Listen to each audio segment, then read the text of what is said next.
So we understand where the universe is expanding outwards, and we also understand with black holes it seems to be contracting inwards. Yeah. Stars seem to make, from gas, a lot of condensed objects. Mm-hmm. When we go through a gas phase, I'm pretty sure of it, in the beginning it was more so mixing gases.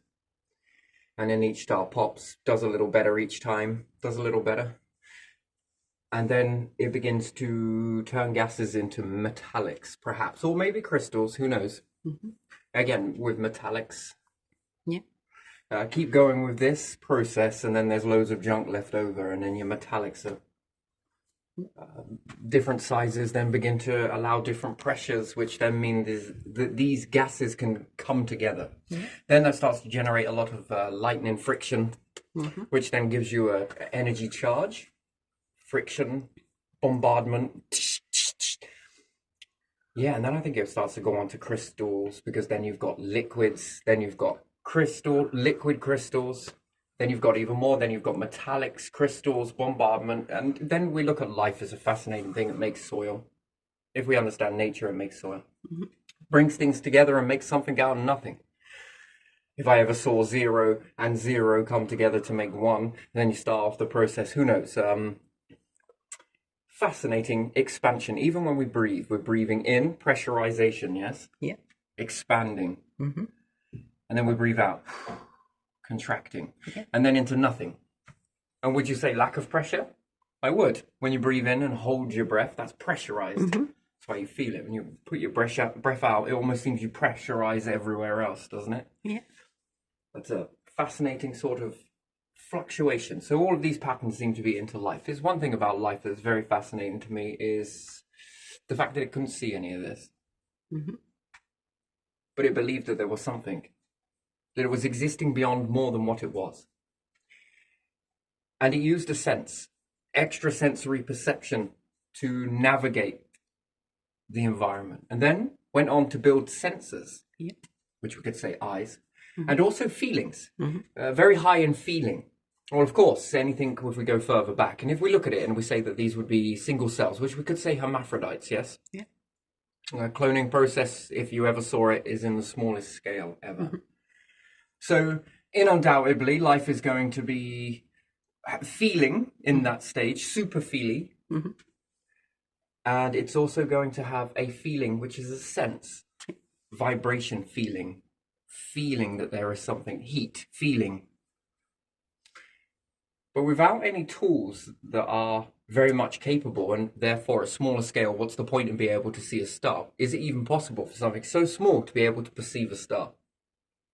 Here's the object of that. So all of those small things that came together in the building blocks of life,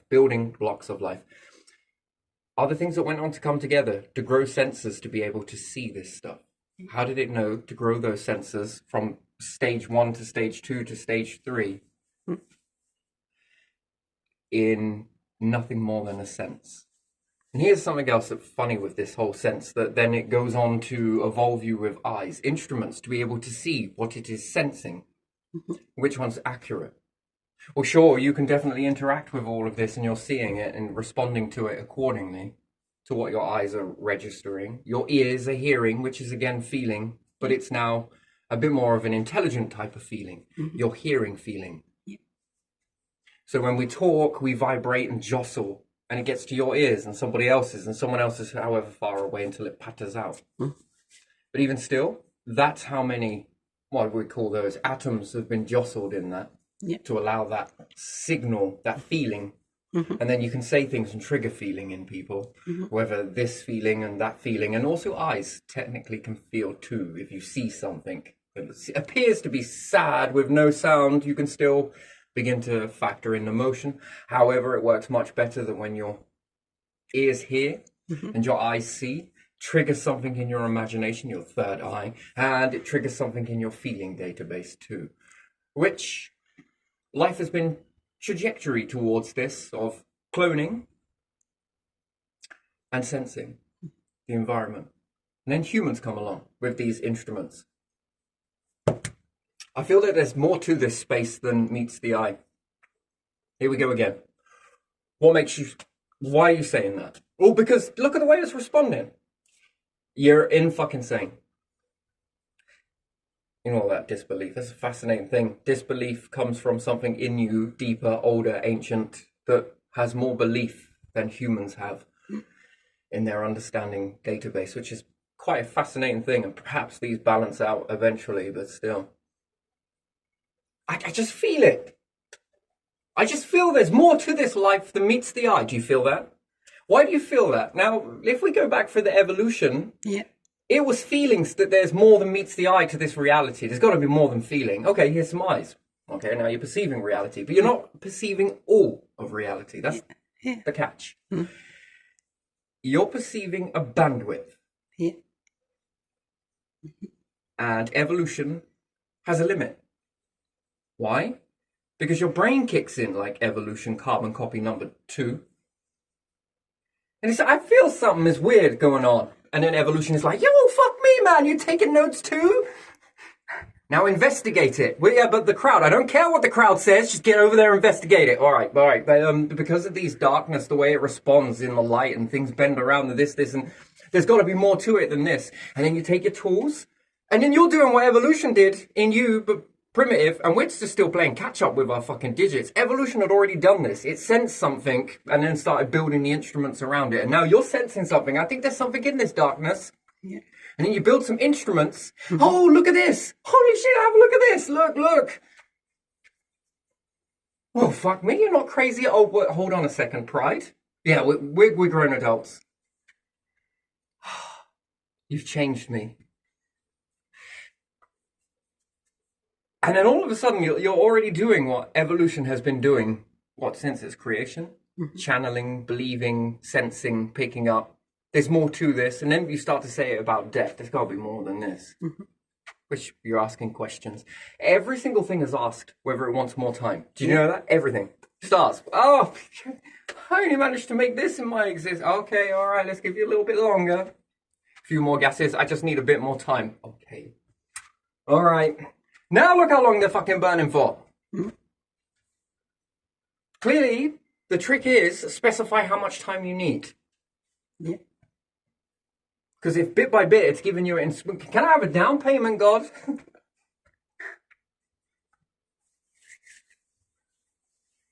should we just cut to the... Even still, everything is asking for more time to work out. And even the flare that runs through you is asked the same thing. For more time. If it just had more instruments, if I just had more... And then it makes you ask another question inside that, because it's an intelligence. It's almost like evolution questioning evolution. Don't question me. Well, I think that by questioning you, we've already lapped you in this aspect. Yeah, but I can hold on to the space evolution goods, though, don't I? Now, whilst we're taking care of all of this, you want to get down there and start getting on with this cloning? Engineered, if preferable. You see the plants? Putting you to shame. Now, go on. Expansion, contraction, this, that, and the other. Interesting, fascinating sort of existence, isn't it? Is there always so much more? You're paranoid. You have no idea. You're not paranoid enough. I think that is a sickness too, you know. Interesting. Could you get more past people that do not look at paranoia and run away from it? No, everything's fine. Oh, these people you would love in your empire, wouldn't you? You just love them. You could shit on them from a great height and they would turn it into confetti. But somebody who says, oh, you know about this, questions it, I think I might take a step back a little bit, you know? I feel like the universe sometimes is... All of it wants more life. Fundamental question, isn't it? Now, what's the fascinating with sand? What do you think is the most fascinating thing with sand? I've got an obsession with it. Have you not told through most of the videos always bring up sand and then it always formulates into glass? I'm obsessed with this stuff. It is a genius invention from the universe itself. Round of applause. I got to ask something as well.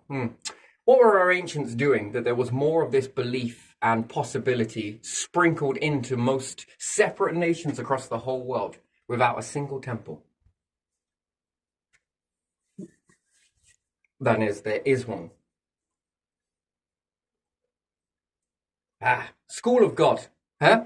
Do you know where it comes from? everything you do. Clearly, right? Okay. Wouldn't it be? What's the human's fascination with things going bang? What do you think that is? Bang. Yeah, destruction.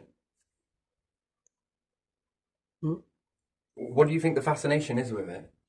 It's hard to explain it, isn't it? Like, where does it come from in the whole human behavior? What is its lesson to teach humanity?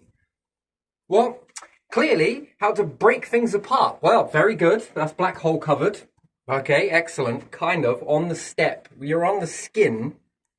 You're almost touching what a black hole does. You're nearly there. Now, another step. What, like Super War? No. Being able to destroy things. And then on the other side of that, what is there? Being able to create things. Most nations that have never gone to war will actually have the best architecture and the oldest architecture. Did you know that? Yeah. Because they're financing in home. Did you know that? So most of the things are kind of build it to break it. Doesn't matter to have consumerism in a warmongering nation. Consumerism will be a thing. Why am I going to put all that effort into everything when they're just going to blow it up eventually? Have a war that then ends up leveling. Do you understand that that is a type of... This behavior can be seen from a distance, by the way. And again, goes into a database as to which ones have focused in on that. It doesn't mean that it's 100% bad or good, but still, what is the teaching? You can get there in many different ways. Well, black hole, right. Let's imagine that we could... take loads of objects from space, gas, hydrogen, and we can combine this and build loads of things all the way up to iron and beyond what the stars can do, yeah? But we just keep doing that on a planet. What do you think will happen? Okay, yes, we're taking gases from elsewhere and we're building them into solids and we're bringing them here to the Earth. And in that process, we need more gas. Let's add in some more gas then. From the hydrogen, what gas do you need? This one, okay? Here you are, here's a shilling's worth of that. The problem is the planet will begin to, one, become very heavy. If it out exceeds, it becomes the center mass point, which could make you the center of the Earth. And then scripture was more like an instruction manual, maybe with caution. You overgas yourselves because the planet begins to puff up. Because there's no monitoring. Then something happens. Evolution kicks in for a high pressure situation. So it begins adapting you to high pressure, which is going in the opposite direction to minimal pressure. Then your spacecraft have to be incredibly built with a structure that keeps a copious amount of pressure because now you've got used to pressure. It's like bringing a blobfish from all the way from the depths and putting it into space. What type of space program would you have to wrap around a blobfish? What is the deepest sea creature that you know? I'm lost for words, but even still, apply that logic of how deep that is and how many isotopes that is under, or pressure. What type of space or rocket or habitat in space do you have to create for that? How much pressure is needed in order to get the water to act like that? Yeah. Can you imagine pressurizing a spacecraft beyond a point where it's going to have to start condensing water, and not just any water, it's going to have to start condensing that salt water to the point which makes it habitable for something that lives at the depth? Can you imagine that? And then what is the least pressurized chamber could you do for the most highest flying animal, which I believe is goose, a particular type of geese, a claim record for being the highest. Now, factor how loose that environment is up there, and that they can breathe through that. Now build a whole space program around them. And who's in the middle? Humans. Isn't that fascinating? Now, if we go back even further, what about the people that live up mountains? High altitude.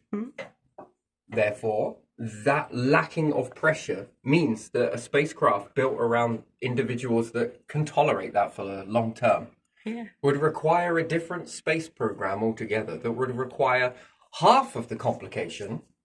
That's thinner. And it would need thinner, lower oxygen levels, and they could still function. Therefore, that takes the pressure off of the structure. Therefore, meaning it's more achievable. Mm-hmm.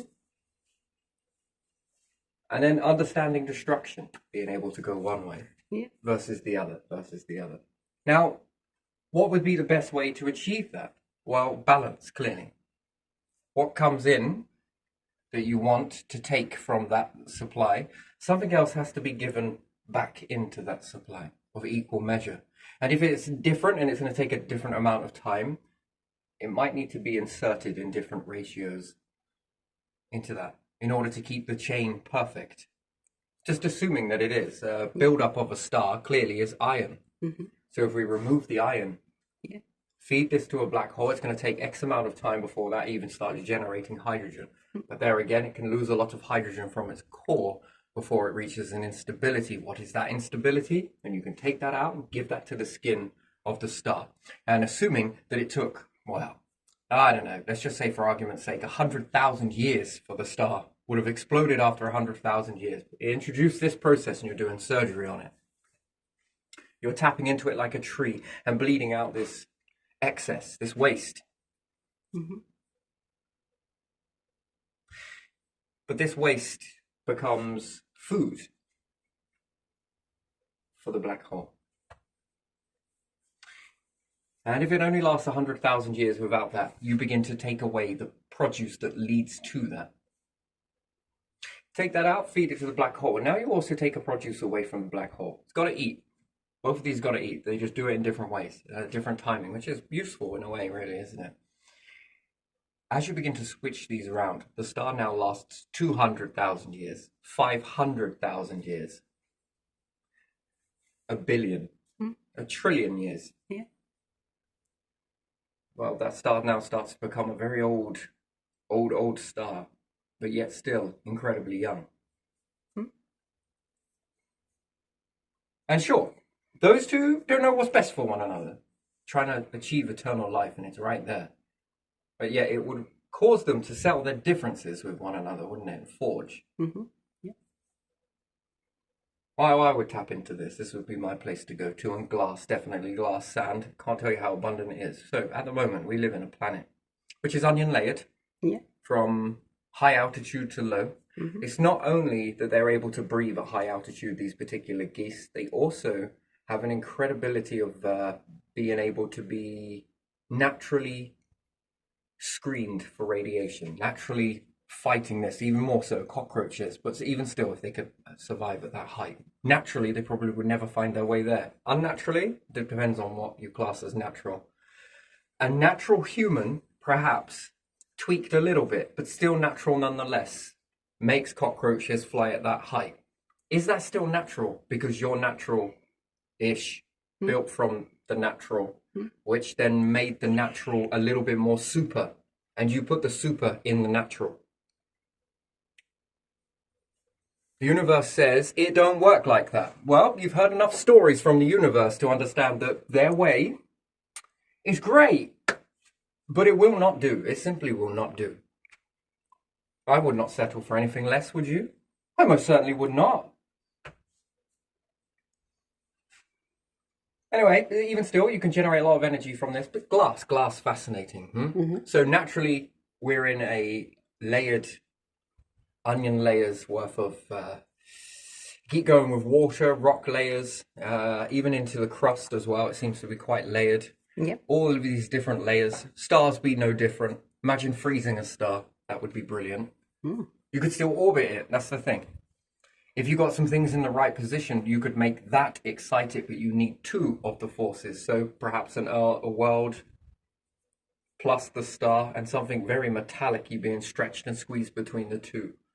The centripetal force, 3 objects would be more than enough, utilizing the sun based on a calculation. If it is then what we call a fossil star, it means that you could work on it in darkness because you would dim down the object that you're orbiting, which you're exacerbating it and keeping it at a state, which allows you to live, takes care of all of the life support system that you take for granted, the breathing of the cleaning of the air, the water, the food growth. It all just gets on as you get on and live. And when you come into, if you get this at the right sequence, if it stays that way in a natural world, fine, perish with it. But if If you decide to be ballsy bastards, then you would grab that and make a harvest festival every fucking minute, every second if you wanted to. Don't overdo it.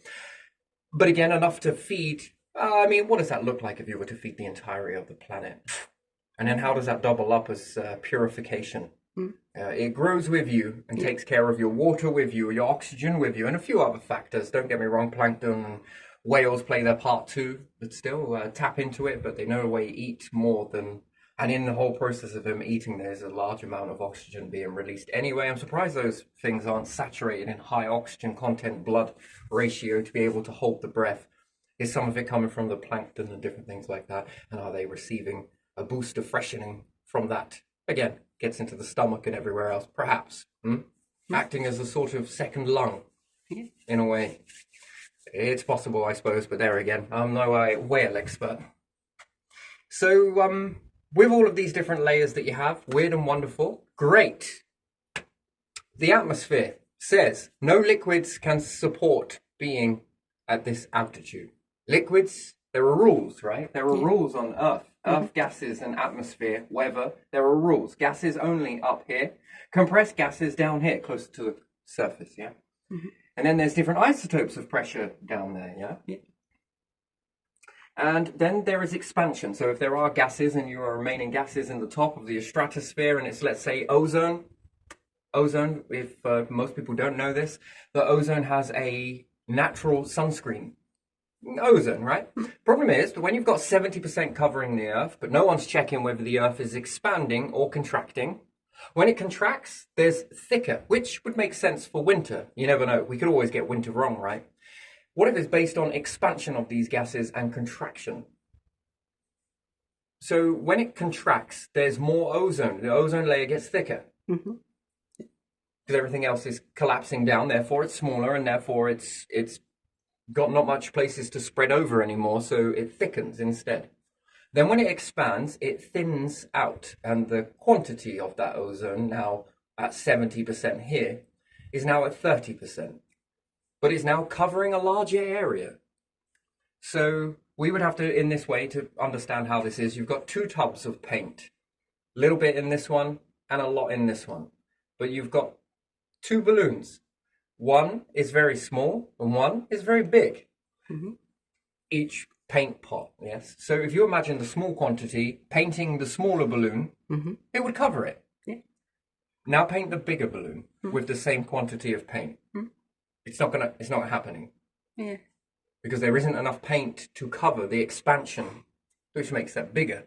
This is how gases operate. So therefore we'll understand then that these gases then, what appear in abundance at one particular time, depending on the weather, and then we've got wind and whatever else, and jostling and moving and mixing. It's not uniform.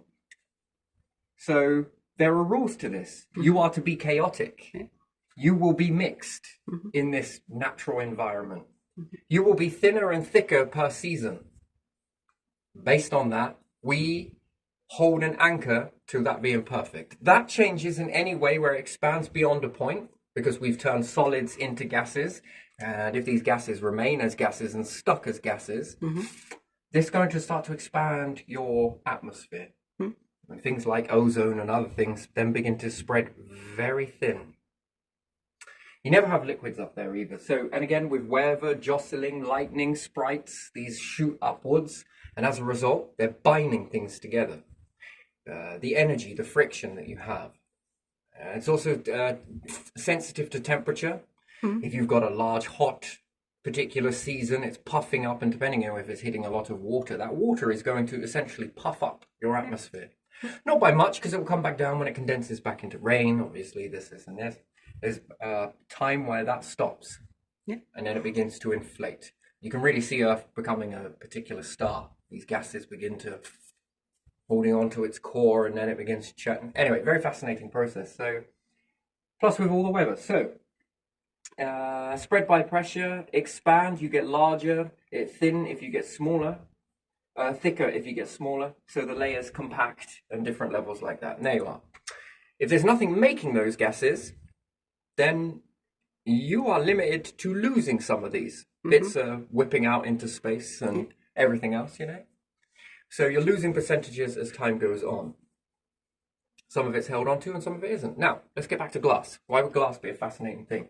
Well, because I can't make onion layers inside a house, only when I'm playing around with heat.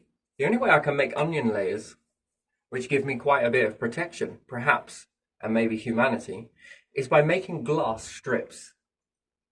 Very thin. Yeah. Mm-hmm. Now what can I do with ozone? I see what ozone does as a gas when it protects us from UV rays and radiation from the star, yes? Oh no, there's a hole in the ozone layer, it's cooking up things, everything's getting fucking hot. This is bad for us, we need to do something about it. Luckily the ozone layer, again, if you just combine oxygen together, this ozone should just self-sort, regulate. And it begins to block the whole of the ozone layer, which is suntan lotion if we think about it for the planet. And inside your glass structure, can I make that gas into a liquid? Now, what happens if I get under it? Now, we now know something here. Yeah. That glass is the most purest thing that you can get to invisible. Yeah. Yes? But also hold a structure. So we're altering it slightly. Yes, we are. Now, if I put a load of ozone gas in there to mimic, am I going to be making suntan lotion? So therefore, assuming if I build loads of glass layers like an onion all the way around, if I'm talking space, but I'm not, if I was making submarines that were going to space, I would love to have multiple onion layers of glass filled with different gases. Now, if I put that ozone as a liquid, fill it up as a gas, that's one isotope. If the glass could take it, can I compress that gas into a liquid? What happens to nature underneath it? What happens to the light? I know the light changes. The darkness must change too. Nighttime must appear different. How does that respond to nature? Now, I can't mimic these layers in a natural world. I'd have to catalogue going back in time, and then I'd have to look at the solar system and the way the planets are. And when we look at certain ones, Venus and Mars particularly, they are chemming. They are losing their atmosphere. If we lose our atmosphere, and luckily for us, we had a moon event. That's lightning strikes, massive amounts of lightning strikes. Well, a lot of lightning strike causes oxygen to come together and create the ozone. So therefore, we've been replenishing our ozone layer accidentally. And life depends on this ozone layer. It's fascinating, isn't it? So you learn very quickly that if I want to survive as a species, one thing I'm really needing is ozone. But that's the thing. As a human living, this is one experiment. But as a human thinking and being capable like evolution, can I now start to fill a glass chamber with ozone and see how things respond underneath it? Next thing, can I put it into a liquid? So what happens if I put it in there as a liquid and I overpressurize it beyond what imagine the glass can take it, and then I freeze it. And now I'm through an ice lump of this. And then I do another layer. What does that want to be filled with? Well, I don't know. We know that carbon seems to block in this. So if I want to add more heat, I lower the ozone, add more carbon, and then I'm going to be trapping warmth. But if I want less of that, I remove the carbon and depressurize the chamber, and I reintroduce pressure into the ozone chamber, making it thicker. Therefore, I should be blocking out a certain amount of light. Now, how does nature live on that? Now, there's other things. Helium is another one. There's so many different types. Plus, we've got a sprinkling now and then from the star, different bits of argon and this, that, and the other. All comes in from northern lights displayed. The different displays indicate different particles. A high energy charged particle comes whipping through, and that's how you make colored lights. I think this is a Tesla thing, isn't it? With tubes. Being able to change the color was to put in different things respond, different gases burn up, create a different intensity of light. I think it's reverse of this. I'm not 100% sure because it does look very fluorescent, doesn't it? Again, especially the greens, that's very fluorescent. Could you imagine generating that through your towns instead of street lights? It would look more natural to any life forms that were traveling by, as opposed to constant standard light speckling out of the planet, which look like a cluster of stars but actually are not. And then perhaps their spacing looks way too close together to be anything abnormal, and therefore it's a signature. There's life. There's something going on. And figuring out light is pretty intelligent, so therefore it gives you a basis on how intelligent you are. If anything monitors you from above, it can orchestrate your every fucking move. Because it learns how you respond, your behavior, all of those snippets that you put out and everywhere else. Take on even pieces of this information, Mm-hmm. and without them ever seeing you, look at the carnage you could cause. And then if they are stealing over a longer period of time, you can give them everything that you need them to steal. To generate something for later on. Yeah. Question is, for who? For what? Why? And then this behavior then is learned that you do certain things based on certain aspects. Mm-hmm. Yeah. That behavior runs away. Then they could shape the whole of your empires without you ever realizing it. You think about it, if you are traveling from planet to planet, this is what you can do, right? Yeah. Yeah. You watch it, you study it, you observe it. Well, I most certainly would. While I look at a star and think, am I going to accept it as that? No, I'm not. I'm going to study it. Why? It's going to give me a piece of a puzzle. Then what's it going to do? It's going to fit in. This puzzle is going to be a spectrum from one way to the other. Any other life forms out there? Give me a piece of your puzzle. And it will lead from your... And how eerie would that be? To be being able to read life forms. That would be a hell of a talent, wouldn't it? Yeah. Just with a piece of puzzle, and then be able to predict their past and where they're heading, and then try and find out where they're at on that spectrum. See, being able to do that means that you could wrap their whole existence around them to know where they're headed. Mm-hmm. That becomes quite an impressive piece, wouldn't you think? Yeah. Yeah. Which would then make them feel, are we being led? But it feels like our choice. I know it's magic, isn't it? Isn't that the way it's supposed to be? Psychological. That is amazing, isn't it? You know, what's real? What's not? Never mind whether in your mind we can... No. Your whole existence. That. And then anything that has the capability to generate clones. Wow. It's a breakthrough situation that one will create it. Then two, then three. It's heading that way. Mm-hmm. You look on the smaller scale. That's where it come from. Feeling. I feel there's two of me. Separate. Mm-hmm. I feel there's more to this existence. I feel there's... I just need more time. I need more sensors. I need more I just need more of... Just tell me, what is it you're looking for? Eternal life. That would have been more easier if you'd have said that. In exchange for eternal life. It's an interesting bargain. Life is nothing more than a parasite. A dual parasite, in fact. Do you happen to believe, or would you think that you feel that there maybe not in everybody go through different filters, yes? Everyone has different filters and information reaches you in different ways. You got to go through your journey. That's a fascinating thing with education. There's a right sequence for you to lock into to be able to understand what somebody is saying. Did you know that? Yeah. So it becomes clueless because you don't understand it. But what if there's a right mechanism in you that needs to be triggered in order for it to unlock, for you to understand it? Then you start to understand it from a perspective. Yeah. And then you incorporate this with your own. Mm-hmm. And then this enhances your capability of being able to think and also be able to give your input into situations. It's a fascinating mechanism, really, but that's just the way it is. The right locks, the right sequence, you're a vault. Yeah. Yeah, fascinating. It's interesting education. So maybe in a future day, I'm going to have a go with that, but still. This one was all about pressure and depressurization and pressurization. Do you think that valves could be made in such a way that it allows pressure in very easily, and also another one that allows the pressure out very easily? That's all based upon a valve, yes? Yeah. And then usually we fill a canister up from nib. Yeah. And it's overpressurized because the volume is more bigger than the smaller container. So we can fill that into a liquid, yeah? I was more interested on, so therefore there was never any science that ever triggered off in that direction, not particularly. So the valve stuck at that ratio. There was no need to shrink it down or expand it. But imagine trying to make that valve so that it could allow gas into it really easy without all of that pressure. Do you understand? Do you get what I mean? So you would have to construct the can inside in two ways. One, to allow gas in easier so that it doesn't create a pressure which then needs more push. And one that allows the gas out of the canister really easily. And why is this?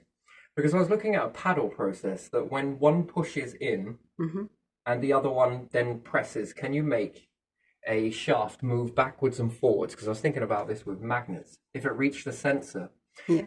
and could you do this by chambers? So this is how big the volume is, yes? Mm-hmm.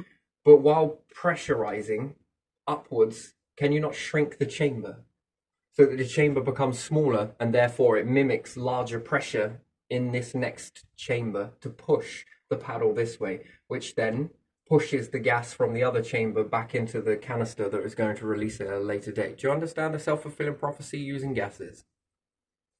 I don't think I do. Sorry. So if I turn this one on, Yeah. it's going to push a volume of gas into here, which is going to push this shaft or plunger Yeah. upwards.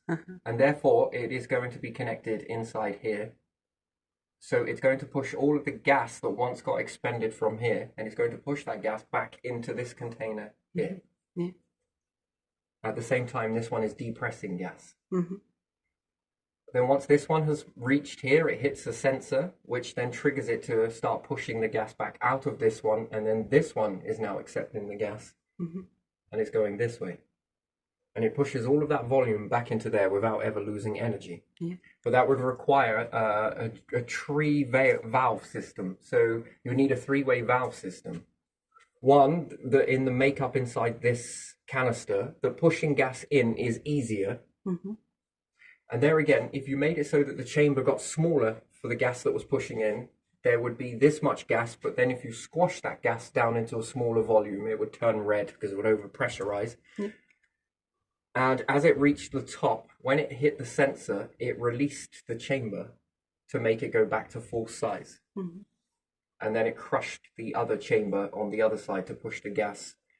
So therefore, it would make it assume that there is more pressure inside there when there isn't. Just by using mechanisms. Sure, the mechanisms would by now. I was trying to make a self-fulfilling prophecy from gases.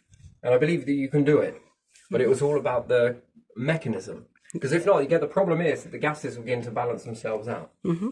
Yeah. That there's not enough pressure to push it back in, and there's not enough pressure to...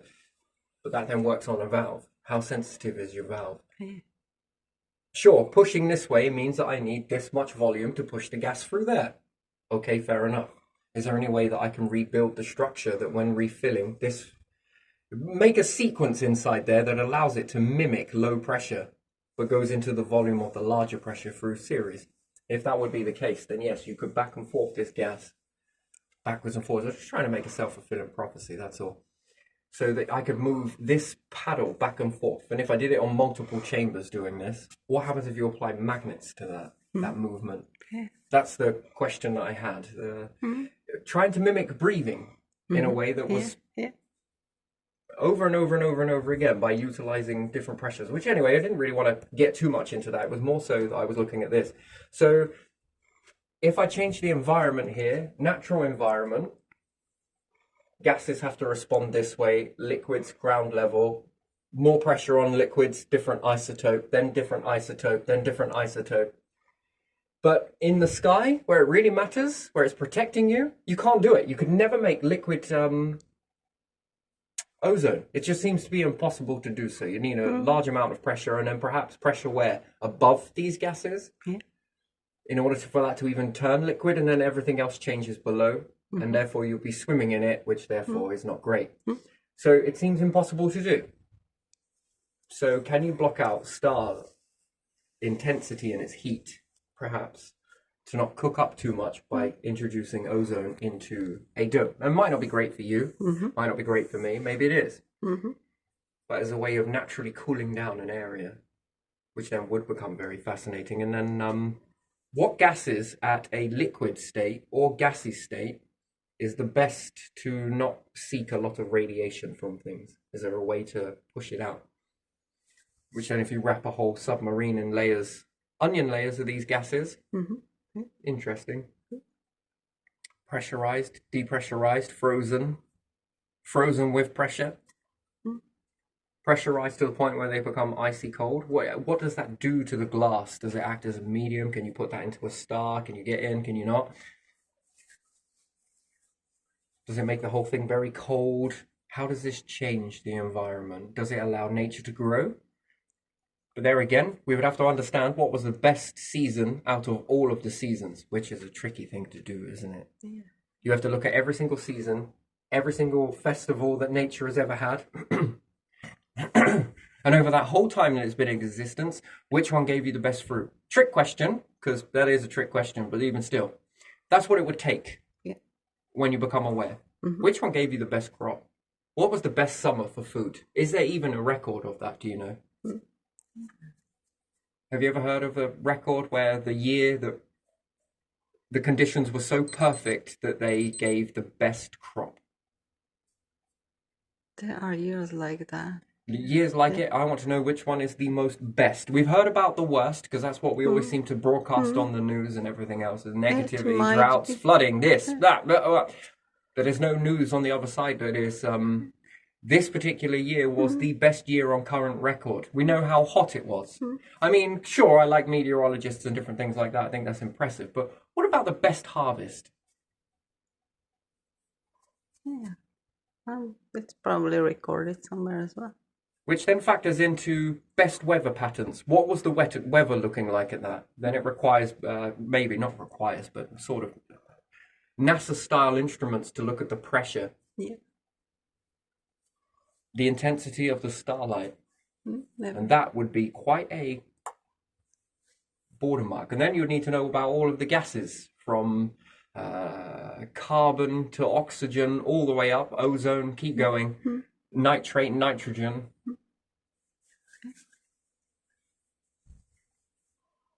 Which then starts to give you an optimal operating for nature. Because you want those sort of great quality yields, don't you? Yeah. Well, that's what keeps you alive. I'm all for variety. Mm-hmm. Yeah, multi-variety inside a glass structure somewhere. It would be great if you could use the gases to keep most of the heat out and keep a maintained temperature. And you'd also need to know these gases at night as well. What are they doing at night? Well, obviously it's more cooler, so how are these gases responding? What are they doing? Are they beginning to collapse down? Do they sink a little bit? What's the deal with those? And then how excited do they get during intensity of sunlight? And cloud cover. Mm-hmm. If things are bouncing back off the clouds, what does that then do to those gases? Is there an amplification? Does it cause them to begin to jostle more? You see, all of these things are not known, are they? Yeah. Not really. I know when you begin to do it, does it drive down energy costs as well? Yeah. Can you keep things growing in there 24/7? Another one is very stupid. Nitrate, nitrogen. Well, what happens if you flood a chamber with nature in that, with those particularly dominant gases for a bit, a brief second, and then wipe it out afterward? You know, so depressurization is probably something to take the gases out, and pressurization is something that needs to be learned. And also, these glass structures, everyone's fear is that they would break. Not unless you have a balloon on there. Mm-hmm. A balloon somewhere for the gases, if it does get particularly hot and it's about to break the glass, because you don't want to break the glass, you attach a type style balloon that these gases, when it starts to go beyond what the structure is capable of taking. So let's say that the pressure in there builds up and it's hitting at 90%. Yeah. At 90%, a valve will kick in that allows it to begin inflating into a balloon, which the balloon will begin to expand. And the balloon can go up to 100%. So, you know, you're missing the 10% from there. So it can go 100 more than that. So that's 190%, yes? I know it sounds stupid, but again, and let's say the volume again, just in case, because you don't want to break the structure. If you have another valve through there that's capable of taking another 100%, then you can already make that glass structure more capable at its strongest standpoint. If it breaks at 100 and a valve kicks in at 90, it means that the air can never reach 100 in this volume. Just before this one starts reaching maximum capacity, and either that is going to explode and you lose all of your precious gases, which wouldn't be great in space. You might as well build your whole fucking systems around it. This one has another valve that activates before it's reaching. So let's say if we drop that one down to 90 as well. And then this one can then expand. And again, 90-90 ratio, keep going with the 90 ratio. And then it begins to cool off. Well, because it gets colder, I'm sure these gases will begin to, the pressure is gone. This will collapse back down, so it'll have a two-way valve, and this one needs to be triggered manually to be able to then, is there room? Yes, there is. And then you never lose your glass structure. Now build that into a craft somewhere. It's kind of tricky to do because when you try and build a craft around that, you want to suck the air out of the volume that it needs to expand into, but that causes the balloon to expand in itself. So it's kind of a pain in the ass. And then as this needs to expand into something, if there is gases inside the chamber that it needs to expand into, those have to vent somewhere. Yeah. And then these have to vent. Did you notice I was playing a game of trying to... Yeah. So then you factor it into an overall structure. Because there's only a couple of percentages that you need really to push that out, and you might be able to withstand that more. The structure itself will not, but it can go into this environment which can take that, which then might need a manual, which then we start looking at metal balloons, that if it's going to blow the whole integrity of a space structure, this thing then comes on and it's already a depressurized state. It comes alongside the ship. When it starts reaching maximum breaking point, this one triggers on and it begins to suck the volume out and puts it into a chamber. That's then mechanical. It needs a lot of other stuff, but it's manual done. The balloon process up to a point and then it triggers it off, which I suppose if it touches a certain area, it can trigger off that process to then start pumping it so you never lose your gases. You don't ever want something like that to break when you're out. And even if it does, you want to be able to contain all of that. So, and again, glass and how quick it can, when it breaks, you know, everyone's like, oh, what should we put in a double glazing window? Let's suck the air out. That's good. I can imagine them in a board meeting. How about we put some other gases in there? That's also good. We'll do that too, you know. How about we fill it with glass healer? Wait, what? What did you just say? We fill the whole thing and we inject it with all of that glass sealer. So as soon as it gets broken, it self-seals. I mean, wouldn't that kind of... Could that work? I mean, sure, massive blowout, and I'm going to see loads of glass structures everywhere, but even still, if it was in space, micrometeorite, you know, to be able to heal itself in an event like that would be far more beneficial. I don't think there is any other way that you can really do it. Not yet. You'd have to aggravate a few stars. Come on, tell me your secrets. That's right. You make sure you get them secrets from them. So evolution is holding you like this, and you're holding the star like this, and the star is holding a black hole like this. It's like we're all trying to shake each other now, getting all this. Come on, tell us where it is. Oh, life possessing life, isn't it beautiful? Yeah. Brutal, but also, you know. Or we could just be like diplomats or sit down with a cup of tea. Boil that for me. Oh, that's a bit too hot. Cool that down. You just froze it. That's all right. You know what? I think I won't have the tea. I'll just stick with a drink of something else. Fascinating, really, but yeah. Yeah, gases are my favorite. And then you see another thing that you can't do, which is also again very fascinating. So if there's an isotope of highly pressurized water in the depths of the ocean, yes, and I'm not sure, but bring it up on a cupful on land and then release it, it would be like releasing a mountain's worth of fucking water in an instant, yes? Let's just assume that the isotopes go that much so.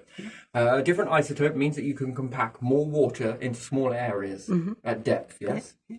That's what makes it so crushing. Anyway, if you could seal that at that depth, it's like trying to seal a fucking cloud and bring it down. But even still, if you could seal that water at that depth and bring it up, the glass will break, which is the reverse of dropping the torch.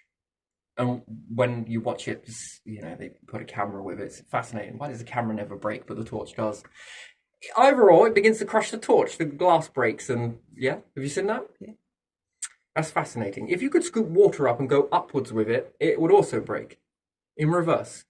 Because you're trying to take a pressurized isotope And the structure wouldn't be strong enough to, shit me, this would be brutal. Could you imagine making a very strong substance, going down at that depth, at that pressure, taking in some water, sealing it up and bringing it up, and as you do, it begins to get bigger and bigger and fucking bigger until it's maxed out? Because there's so much water in there, there's pressure. Anyway, an interesting sort of phenomenon. But let's just to say that there is that isotope of 1.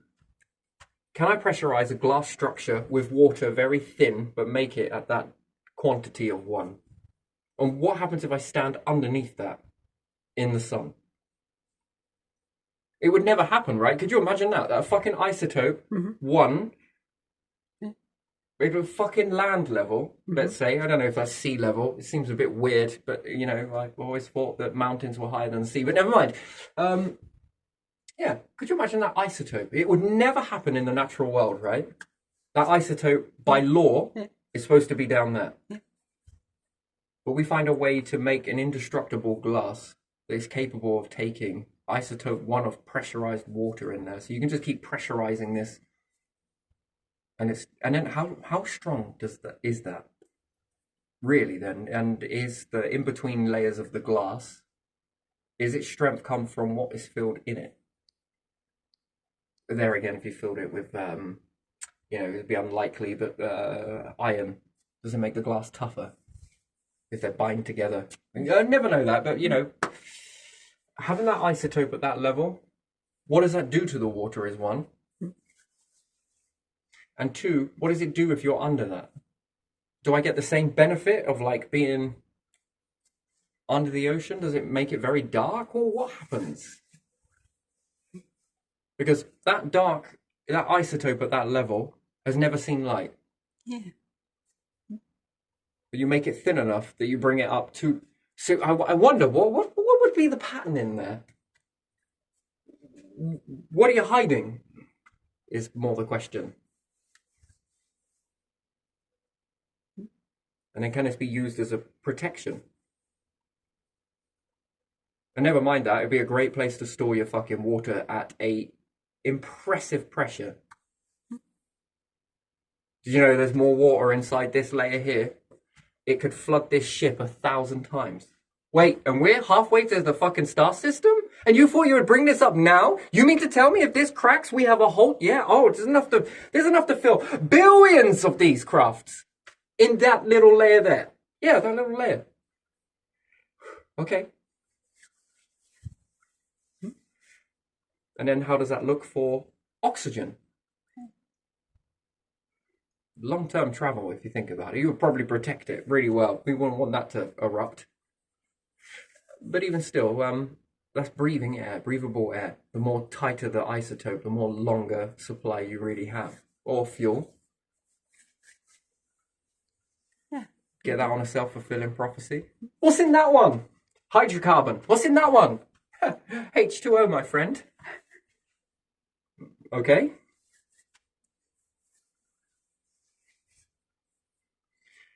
Yeah, getting a perfect balance with what goes. And nature gives you this balance. Perhaps plankton, perhaps other marine and weeds and trees and grasses, thrushes, trees, whatever. They will give you that sort of exchange from that. And there again, food. Your food that lives on that also gets its, and you're getting yours from that, which gets its from this. A fascinating self-fulfilling prophecy if I ever saw one. It looks like a diamond, depending on which way you're looking at it. And then you look at the universe and think, oh, okay, so if I make a black hole, yeah, but it's tricky making black holes, you know? Let the universe do the hard work for you, you know? Come on now. What about making a star? Well. Compared to our diamond making, I'm going to say the real thing might be better. It looks like a star, yeah, but I can tell the fake. Yeah, I can tell this is a fake. This is a counterfeit star. And this one, yeah, counterfeit black hole. Look, see this here? Yeah, and that. Yeah. Which might be a good thing. You stick that in a black hole, and the black hole is like, what the fuck is this? That's good. That's good. I like that. That is exactly what that is. mystery. And it should be left alone. I mean, oh, okay then. You get on with your thing, we'll get on with ours, and yeah, that would be interesting, wouldn't it? Like it wouldn't respond to it. Wait, you know your counterfeit star has been barrel-assing around that black hole for the best part of 1,000 years. I really don't think it's going to go.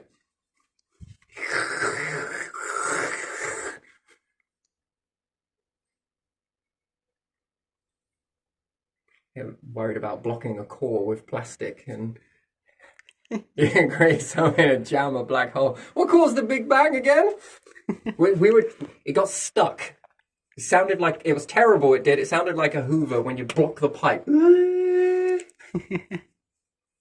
So we were sitting in there with large celestial sticks. Yeah. And we were all poking at it. We were just really trying to poke this star out and trying to make it fall down the fucking, you know. The problem was the mouth. The rest of it was big enough to eat it. And then when we did it, it went... And it was the end of the story, you see, and then it all started again. Have faith in the universe to create you again. After last time! I know, it's a hell of a gamble, but still. Probably won't be making that mistake again. Could you imagine some particular... We could build a whole fucking scripture around this, couldn't we? That's where God's cape comes from. Yes. And his pitchfork as well. We were all at it. Fucking Satan and everything. That's why we all got these symbology things. The flash, the big flash that happened, basically printed us into the fucking universe. Whilst we were all standing there with our worst outfits, hair a mess and at our wits' end and looked stressful as anything because we couldn't get this star to go in the final black hole. It just kept barreling around. And then when we did, the universe took a picture of us and then etched it into everything and everyone.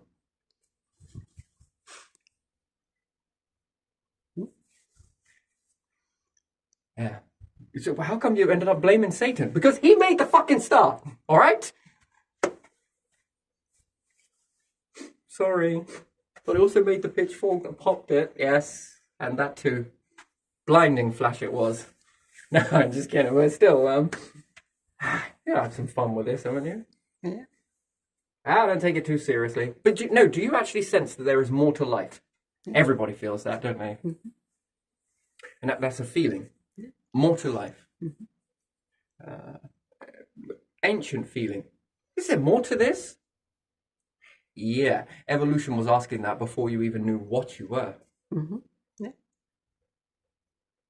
Look here. I make you. I'll help you. You help me. And at the end of the existence, when we figure it all out, you release me. I release you. Kropstoopdik. Sorry, yep. Would you want to shake on it, or? This is kind of like the weirdest ransom I've ever fucking met in my life. Why, did you get too lonely out there, did you? You did, didn't you? You just wanted companions.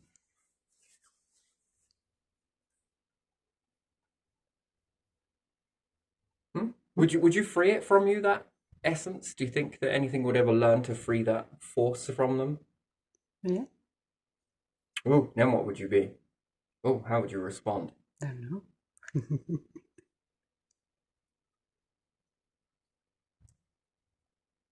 Keep feeling like there's two of me. Fucking hell, only two? Why? How many do you think are you? Oh, you don't want to know. I think I was fused with multiple life forms all at once. And the planets. And the black hole. Anyway, but still, you know, what an interesting sort of thing. But do you think that is possible to do that by playing around with the chambers? By mimicking more of a smaller space for it to press against? Won't it act like a hydraulic? And if the other one's just like, you know what? I think I will get inside this canister. Because it becomes more easier because the force is more heavier. Or appears to be because you forced it through. And therefore, with that process of just nothing more than levers, pulleys, and different clocking into mechanisms, sensors, you can push back and forth. Now, what happens if I put motors on that? That was an interesting thing. Not motors, magnets, sorry. Could I eventually soar through a planet with this? I reckon I could. But anyway, even still, what was this even really for? Just the universe breathing. Yeah. Do you think that would mesmerize you if you could hear it? Yeah. And then pitting different gases against each other, are they more pain in the ass to get inside things as opposed to this one and this?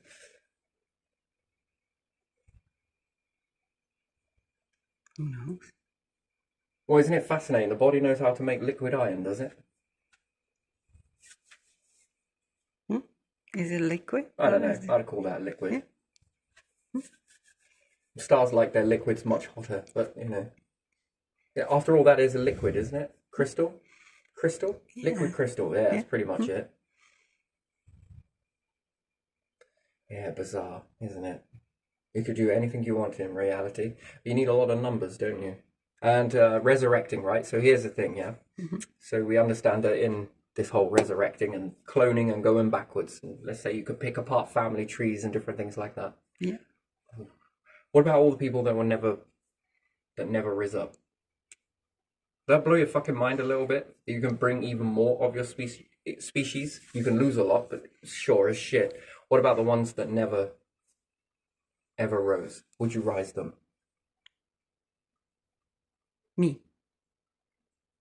Well, let's say we leave humanity to have a choice on this Yeah. matter. Ask humans, and I'm going to ask you directly, but even still, Yeah. could you imagine if you asked the world? Yeah. Look, you know about your 9 billion? Yeah? Well, right now your numbers could be up to 140 billion and still climbing per every breath. It gets faster, the birth, but also so does the death, which is interesting, but one capitalizes over the other to begin with. One is faster, a bit like the stars get a head start, and then it starts to slow down, cool off. And black holes start to take over, which we would look at as cloning. These particular... Oh, it's fascinating, isn't it? If you could clone yourself 1,000 times and be in 1,000 different places at once. And then you get the fun part of fusing yourself back together before fucking cloning out again. I mean, it would be like breathing, wouldn't it? Could you imagine intelligence moshing? Smashing that shit together. You're going to go over there and your counterpart's going to go over there. What are you going to do? You're going to run towards each other. The track you're standing on gets you up to close to the speed of light. You're going to slam into each other and you're going to become, one of you has to run backwards though. The speed of light, yeah. And you're going to crash into each other and you're going to fuse together. Like the good little stars that you are. I mean, if you were living this long and the universe and you've got a lot of dark days, right? Yeah, it's not really that long. But still, what would you do in that time? With all of the capabilities. First, eternal life, you would be dreaming about the summer that's coming. Yeah. Spring is emerging soon. Can smell it. What would you do in the meantime? Something. You'd experiment, wouldn't you? Yeah. If you had clones, would you experiment with those? Have you got a few clones that you can donate to experiments? Explore and see. I don't know. What do you plan to do to my clone? Well, we plan to do this. Oh, you corporations are always the fucking same, aren't you? It won't be money, no, it'll be fucking vessel. Can we take one of your clones? It's mandatory, it's a tax. Give us one of your clones. Oh yeah, you and what army? Touche, but I can do it too. But we've all got pencils. We've all got pens, so... But even still, what's the clone all about? Do I need to dial it back some? No pain feeling? Okay. All right, next one. This one. Oh. This is pretty dark shit. Are you sure there's no trace? No, this will never get back to your original clone, we promise. Oh, that would be brutal, wouldn't it? Interesting. It says here that you've been identified by a tattoo. You would never had a tattoo. Well, that'd be very hard, wouldn't it? Do you reckon your fingerprints would be the same? If you are clone, yeah. do you think people would start moshing themselves together? What happens if you bring two clones together that aren't compatible with one another? They didn't clone from the same clone tree. No offense. No offense. But we are asking the question of, is it possible to take you essence and your essence and smosh it together?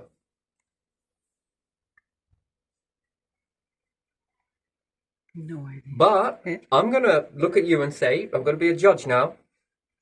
All right? All of these things about you are bad and shall not be transplanted into this clone. And all the things about you, these are bad. And we just want to take the good and we want to mosh this into one. Hello, how do you feel? Whoa, that was weird. I bet it was. You'll get used to that. Now, have you created a new branch of humans? Fucking hell, man. You can really rebreed in multiple different ways. And is that a form of breeding? Combination sort of, I don't know. Is it enjoyable?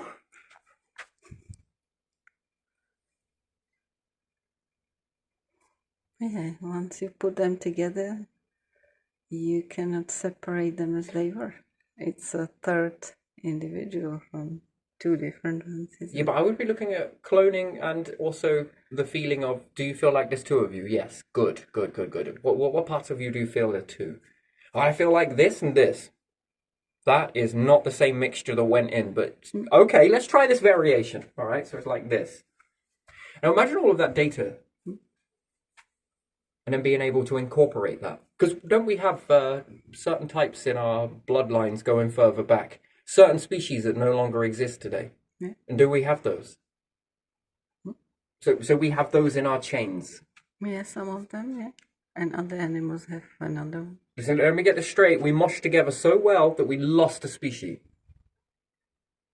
Or we created one species, which is a hermaphrodite of two species come together to create and formulate a new one, which loses one, which inevitably must have lost the other two at some point, if we're looking at it this way. Mm-hmm. And then you're left with the ones that were a result of that. Yeah. Shit, mate. Imagine unpicking all of that. Well, you'd get bored. It would lead you to do it. And it wouldn't be boredom. It would feel like the most natural thing you've ever done. Without anybody's influence, although there's a shit ton of influence. Hey, how are you going down to that planet? Well, if this happens, this will happen, that will happen, this will happen. And they will feel victorious all the way through it. Well, I'll high five you when we get back.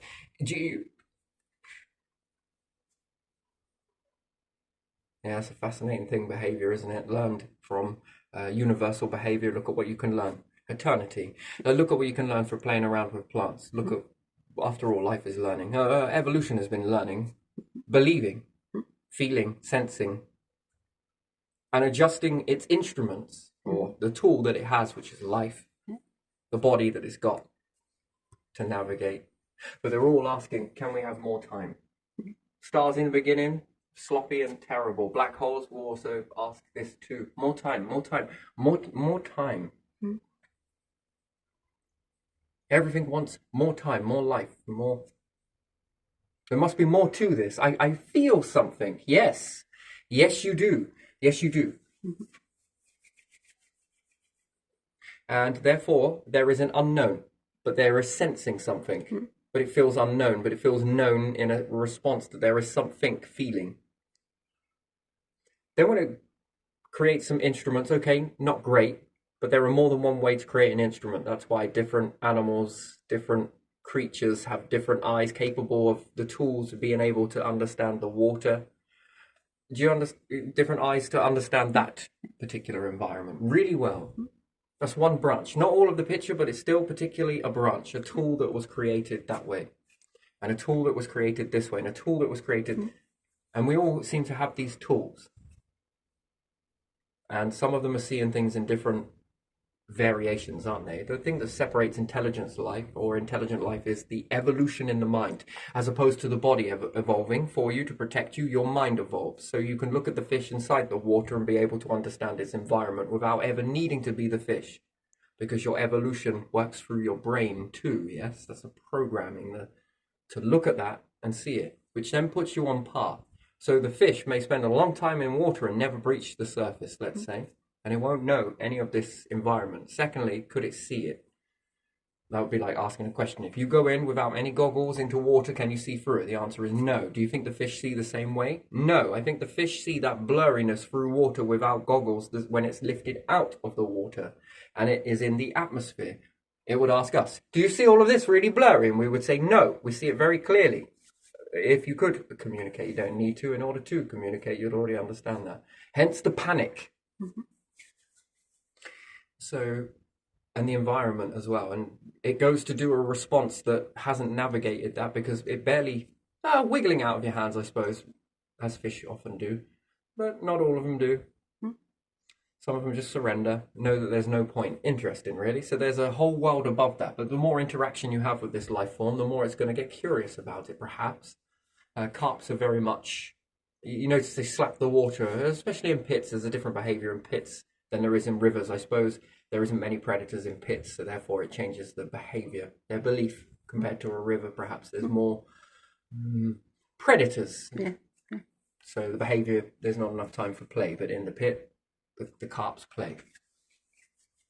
Some are there accidental, some are there on purpose. Accidental meaning perhaps a heron, maybe something's holding it in a mouth, whatever, and drops it as it flies over. A lot of unluckiness, but a few spots of lucky is enough to do it. Fascinating, really, isn't it? Yes. So yeah, humans are able to look at those things and be able to A, accept it as it is, or B, build tools to be able to see it. Which I guess we've got other tools as building spacecraft would be a tool. The species are a tool. Robotics also with the species are a tool, and the more of you that there are inside these spaceships, which would be, that's a large level of knowing then, isn't it? You know the environment the same way now that the instruments beforehand, its mind knew of this environment, your mind. Your feelings picked up on the environment around you, and then you built some tools around these feelings, which is one bandwidth. Fascinating. And then you do this with space, which then now creates the unknown is now known because it's visibly seen and it's beginning to be understood. And then it moves from that to asking another question about unknowns. Can I live in space? Can I exist in space? Can anything that we do live long term in space? And the answer becomes unknown, but you sense it, you feel it. You also feel it if you don't. What's that? Well, you can predict very early on, you have not seen it happen, not to yourselves, but the star could explode anytime. Meteorites, whatever, doesn't matter. Lots of things can happen, yeah? Well, if that happens based on a hunch that might happen, and it turned out to be a true hunch without ever needing to be around for that long, and already based on a sense, you have worked and confirmed something. Fascinating, isn't it? Now that becomes known, and now it makes you ask better questions. And again, the unknown then becomes known. Platform, which then is what? Taking care of all of these things that keep us alive. Yeah. In order for us to investigate the unknown, to make it known. Yeah. And it seems to be this particular pattern that we're all in. Is that why we can't stand it?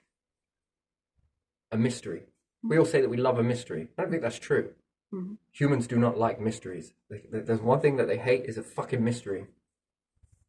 Hate it. Because they need to be able to work things out. Why? Because your brain is driving overtime. Gotta figure this, gotta figure it. Mine does. Yeah, sure. I like that. Let it go. Let it go free, you know? Sometimes you get things wrong. Who gives a shit? The fact is, the thinking gets there. That's the point of it. But yeah, splitting stars for me. That's interesting. Self-fulfilling prophecy on just two of these. Yes. Why is it not done this way? Which it could be done this way. And if it is done this way, then this would make you believe something else about a Bible, wouldn't it? Well, it makes you look at it in two ways, yes. The promised land is what? And there again, the center of the earth and whatever else, everything evolves around us. If that was true, this could be made. Where there would only be one star system, one black hole system, one planet, and life would just keep evolving, rising up and diminishing, and till something says stop. But it isn't. It's more expansive than that, which then allows for more opportunities. That would be one planet orbiting one star, perhaps orbiting one black hole, perhaps with one amount of rarity there, perhaps. Not much opportunity. Would you ever leave? No, because you see it all the time. Probably not. What are you going to do? Investigate a star. Wonderful. And then you'll come back and that will be that. Could you tap into it? No, because there wouldn't be much, would there? Anyway, do it another way where you spread it out. Loads. There's lots of opportunities for life then, isn't it? So, what would you reckon heaven would be if you could ever imagine it? It would be a misfit. A place of misfits. Well, so we call them here, yeah? Don't we? Yeah. We say people are misfits. They're a bit odds and sods. But these are odds and sods of life forms. But the very best that the universe has to offer in that process. Yeah. Yeah. The best bits. Not perfect. Doesn't need to be. But there is a difference between animals and humans, yes? Although it might not be perceived. Doesn't mean that animals will never get that opportunity, because given enough time, who knows? Perhaps there isn't enough time on the planet before it, star goes and planet ends and it all is gone. It's over. In that instance, there might not be enough time. Remove them, remove you, remove the things you need to build a platform of the unknown turns into the known, which then allows you another unknown to move forwards. And that will drive you insane. And you will get quicker and quicker at this, although the gaps get larger and larger. That's a pain in the ass, isn't it? It used to be larger when everything was right at hand, and then it gets quicker, and yet everything seems to be so far away. Which again then drives the demand for speed, to go fast. 6 years from here to there? It's fucking Concorde, 2 hours, yeah? 3 hours. Yeah. Shin, mate. Bring back some of those sailors who first days went to America and how long it took them. Stick them on a Concorde. We're going to get there in 2 hours. Wait, what? Maybe 3, depends. We could do it in a couple of hours, but still, 3. Round 3. We're like that. 3 hours. Yeah, we could be there, grab something to eat, and we could potentially get back all in the same day. That is a squeeze, premium, but still, it could be done. Why used to take 6 years? I know, isn't that insane? But if you didn't take 6 years, then this would never have happened. That's fascinating, isn't it? If they had never have sailed, and go back even further than that to hunter-gatherers that used fucking rafts, safety was not a big thing back then. Now it's all about handrails, don't do this, don't... To do a raft, it's too dangerous, and it is, by and large, but back then, what was the oar? And fuck knows how they managed to achieve that. I think very cleverly. I think they thought smart. Found ways to collect what fell. Yeah, so by and large, even then, if they hadn't have done it, then these wouldn't have done it, and then these wouldn't have done it, and then it wouldn't have progressed into all of the things that you have, which then leads you up towards space and everywhere else, because the technology begins to evolve that way.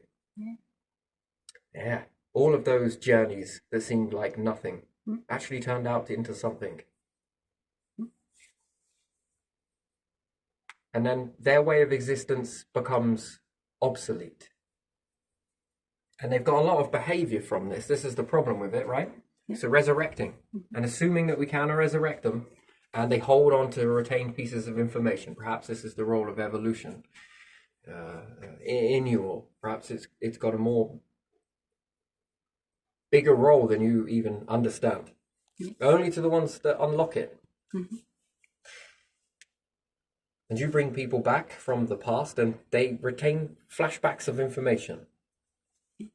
Because there seems to be an internal mechanism, and there is an external world that shapes. So they'll have to sit through their thoughts of the old way and learn a new way. And they have to be born again, and they have to learn again.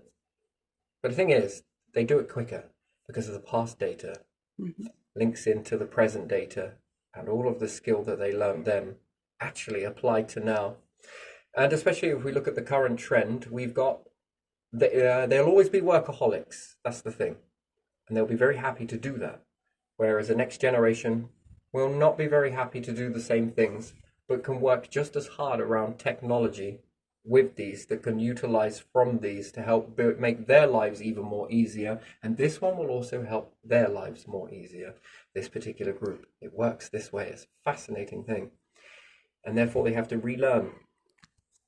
And they have to undo a lot of what they first thought. The universe is going to teach you that there is a time and place, and you never lose it completely. Because when the universe resets, well, your primitiveness, well, it served a purpose, didn't it? Brings you up to speed the second time round, and you're going to be walking into a new primitive universe. The possibilities are endless. And there again, a particular stage of that is not needed towards the end of the cycle. Most certainly not through the winter. And then therefore that threat, that high risk, that doesn't come. That is left in that stage, but it picks up around this stage because there is a risk. Life forms are risky. And you find yourself acting like you did overall large, if you can live that long, cloning, and it goes one past that too. Maybe even two. Who knows? I would be telling, wouldn't it? But still. All of those behaviors served a purpose. And the past teaches the future, and the future teaches the past. And everyone in between. And it ripples in multiple different ways. Now, there again are to the ones that never rose, but could. Again, what do they fill their minds up with in this in-between stage? Again, it will then reshape again another cluster of humanity of what the expected ratio. Now this, each one doing good in their field, their field, these fields, those fields. Before you know it, life is really lifting. And the more variable, the more you add, the more you accumulate, the more knowledge you have, the more you're able to scout, the more everywhere you can be. Which could mean you could dominate a universe, couldn't you? To a point. And then dominate it in mass. The mass of you.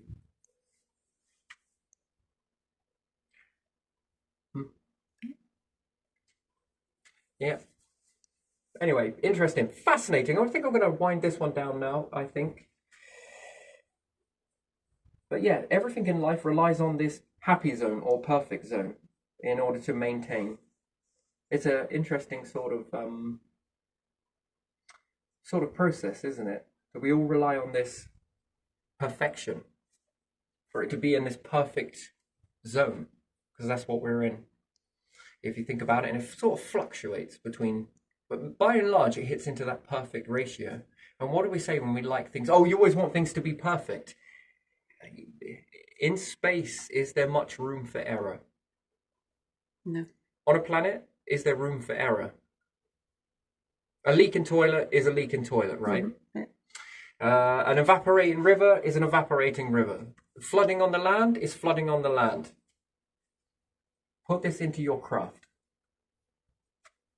A leaking toilet becomes an issue that potentially could kill the whole entire species off of it, off of the entirety of the ship. It also leaches through. You've got contaminants. You've got smell to contend with. You have to be able to find a way to clean that up. You've got to be able to get an access to it. Chemical spills, all sorts. Weird and wonderful stuff like this. And then before anyone even realizes it, you're not transforming enough of the operations in order to keep the cycle going. And then you begin to get a build-up, which you would look at as a cancerous mass beginning to build up somewhere else, unknown to you, because it's just been hidden. It's not been fought through. That is catastrophe and failure. And therefore, do you have room for error? No, zero.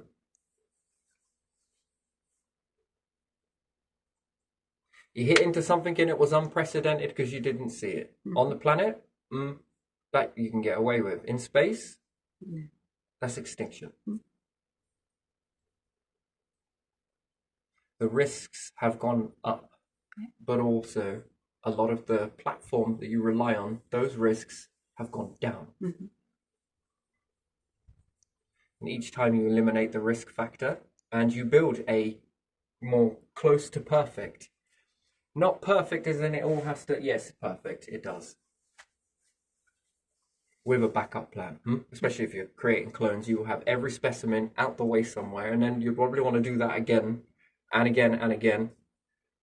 But when incorporated with technology and assuming that you would do it this way and multiple fail safes, if you were wiped out, these things start to re-bring you back. You're already still there, but in a torpor state.